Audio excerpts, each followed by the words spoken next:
नमस्कार साथियों।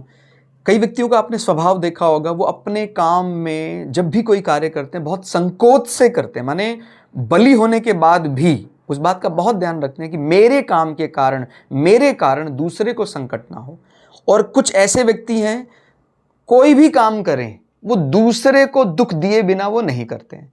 और जब वाकई उनको भाग्य की सबसे ज्यादा जरूरत पड़ती है, उनका भाग्य निल, जीरो, शून्य, उनके सारे इन्वेस्टमेंट लॉसेस में कन्वर्ट हो जाते हैं। उनको हर प्रकार से माने 9th हाउस का और 12th हाउस का जो बल है वो छिना हुआ सा प्रतीत होता है।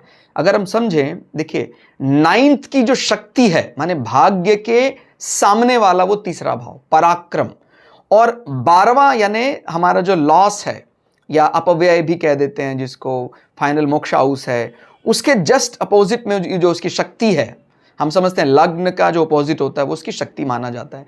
तो जो 12वें के सामने छठा भाव है वो हमारा रोग रिपु ऋण लिटिगेशन हैंडल है। तो आप समझिए, जिसका तीसरा और छठे भाव का स्वामी बली होगा, उसको एक एडवांटेज तो है कि वो बड़ा पराक्रमी होता है, कि वो लिटिगेशन में बड़ा तगड़ा है, लेकिन इसका एक नुकसानदेह पहलू भी है। इसको बहुत अच्छे से समझना है।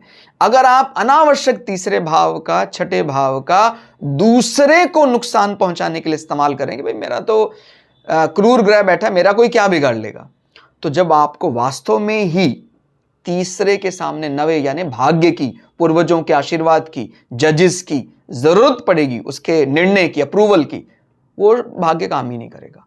इसी प्रकार से छठा भाव जो है वो लिटिगेशन हैंडल है। अब आपका वो वहां क्रूर ग्रह बैठा है तो आप तो 7वें आसमान पे रहते हैं, मेरा कोई क्या ही बिगाड़ लेगा, इस भावना से नहीं चलना है। संसार में जितने भी ये चराचर जगत में ये रूप हैं, भगवान ने अपने आप को ही उन रूपों में प्रकट किया है।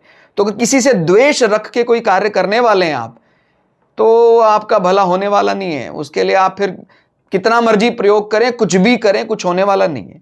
इसीलिए किसी से ईर्ष्या, द्वेष और अनावश्यक हमारे कारण से, मेरे कारण से दूसरे वाले को कदापि नुकसान नहीं होना चाहिए। इसका बहुत अच्छे से विचार कर लें। और जो सबल है वही एक करेगा, माने जो जिसके पास अच्छा बल है वो इस बात का बराबर ध्यान रखता है। तो आप समझ रहे होंगे अब कि तीसरे और छठे भाव में सौम्य ग्रह का स्वराशि होना या अच्छी पोजीशन में होना कई बार हमें इस दोष से बचा लेता है।